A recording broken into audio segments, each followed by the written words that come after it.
play duets and dudettes, so I know that myself when I was trying to learn the song, because I'm a huge Disney fan, early Disney of course, but I really want to learn this song because I thought it was so rock and roll, it was so cool. And the solo was just awesome, but I looked it up and there's like barely any on there for this song, so I thought I'd help y'all out, and I'm just going to go through the entire song, including the solo, and how to play it. I will admit though, on the solo, I cannot guarantee that it's exactly how they played it, but it is me using my ear, so if you use your ear and you find a better way that's easier for you to do it, go for it, who cares, you know? As long as it sounds great. Also, I should warn you, I hate the instructional videos where it takes forever, so we're just gonna do this fast. If you don't know how to do power chords, this is gonna be hard for you. Learn power chords, come back. I mean, you could even pause the video and look at my fingers and figure it out. So we're just going to start with the lick at the beginning, which is super cool, and I love it so much. So it goes.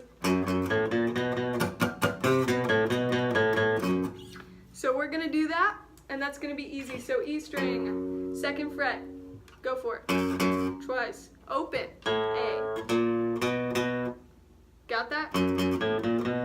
All right, next part is go to the 3rd fret on the A string. Got that? All right, so if you didn't get that,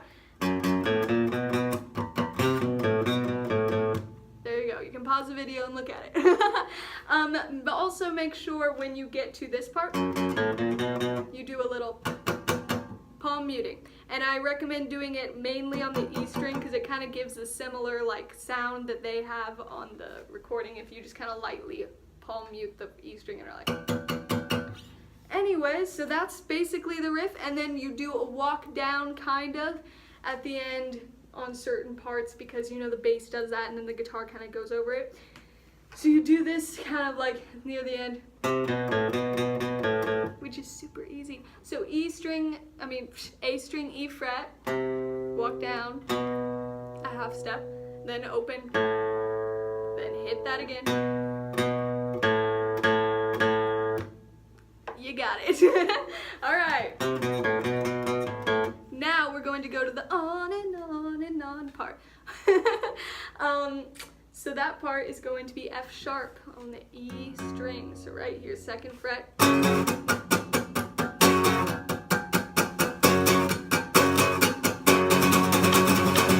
So as you can tell, you do some palm muting in there. I think you can figure that out. You guys are smart. I hope. So then you start on the chorus. We're just gonna cut that last part out. So D on the A string. Back to F sharp. Then you go up. And this would be 7th fret on the E string. This is your B. Then kind of walk down into the A power chord. Then go back up. And then just repeat that. The rhythm kind of changes up. You go dun, dun, dun, dun. So you go those two, and then you go up here, which would be obviously 7th fret A to 8th fret A. So, and then you go down to the 4th fret of A, and then you go right back into it.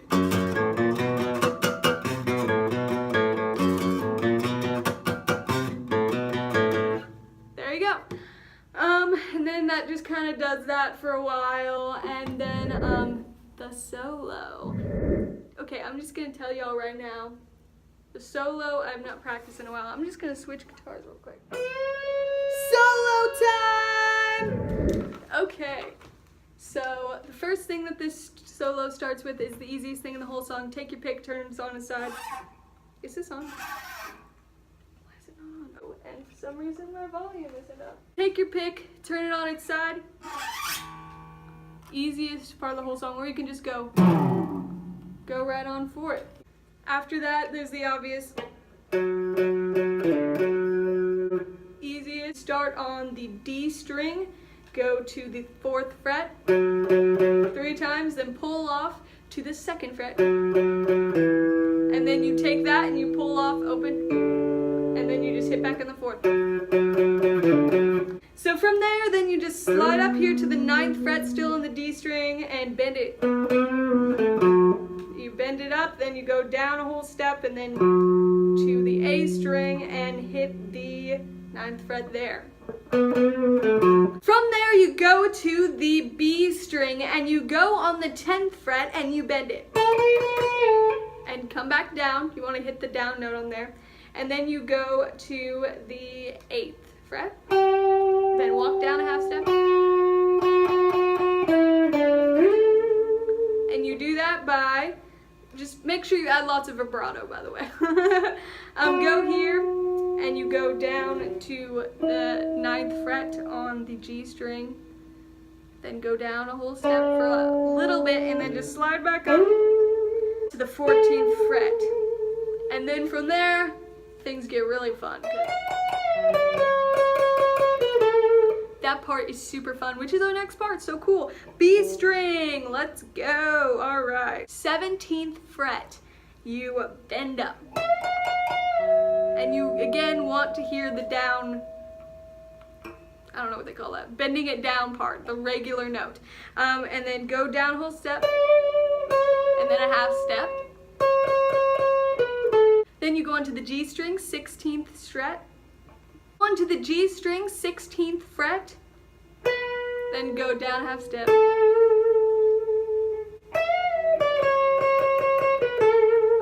There you go. And then from there you go.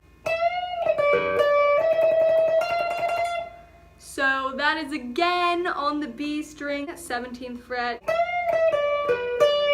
So you bend that string up.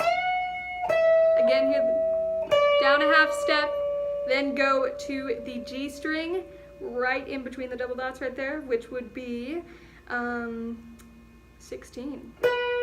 And then go right back to the one you were just on before that.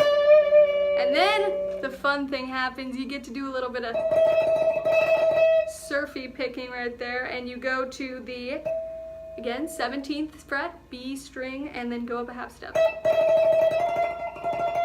Next part.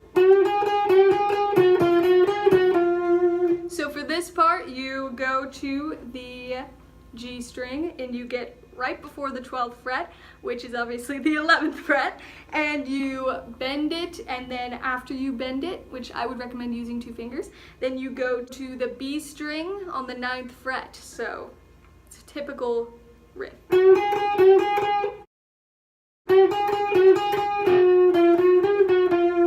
And that is the 11th to the 10th, 11th, 13th, 11th, 12th.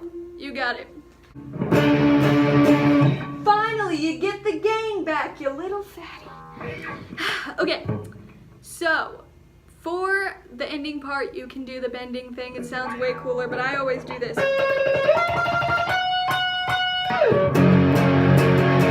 Anyways, so that would be right here on the B string, 14th fret, and again, more surfy. Then you slide up to here, 18th fret, then a half step up, and then just go right back into that chorus stuff. And that's basically the end of it, so yeah.